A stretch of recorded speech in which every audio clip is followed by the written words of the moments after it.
brown red.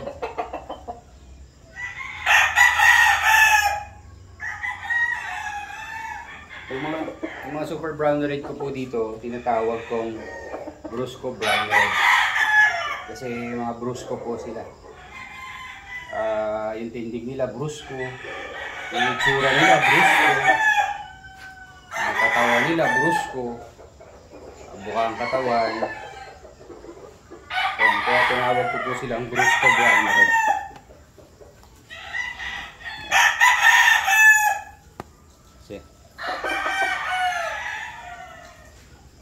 Huwag po natin masyadong lapit kasi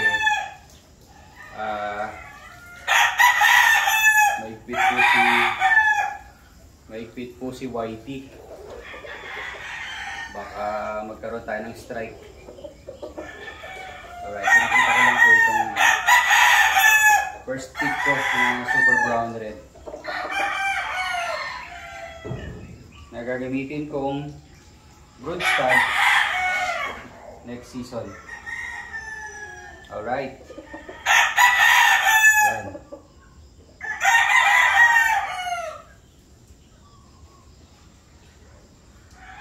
Mga Brusco talaga, kaya tawag ko sa kanila Brusco brown red.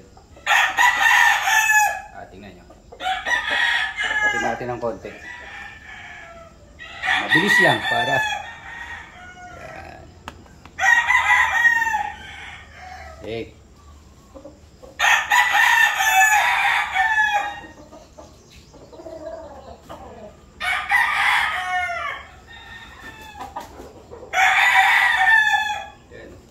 Brusco talaga yung kilos nila, yung tayo nila,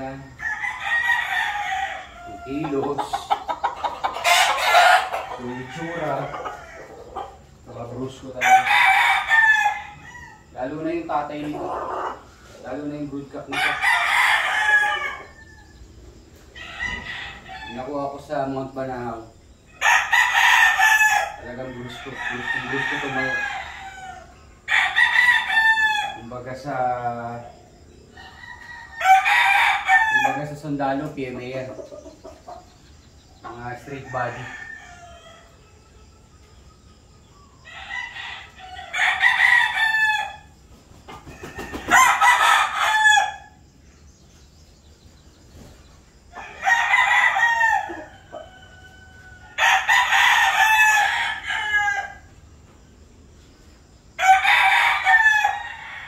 Nakita niyo kumilos mga senyores, oh. Talagang Brusco talaga sila lumalaw.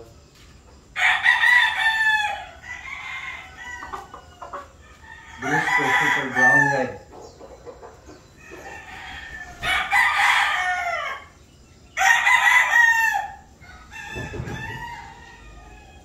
Isa lang po ito sa napalabas ko na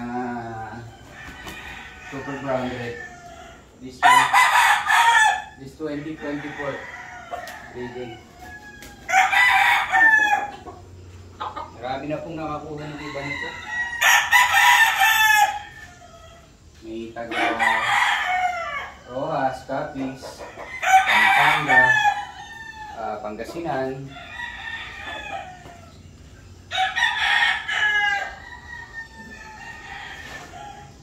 Yan. Alright mga senyores. Sige po.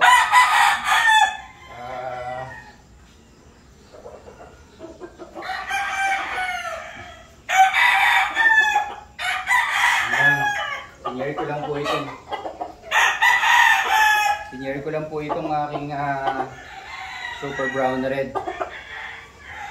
Brusco brown red. Ayan, pinapakilala ko lang po sa inyo yung linyada ng aking Brusco brown red. Alright? Thank you.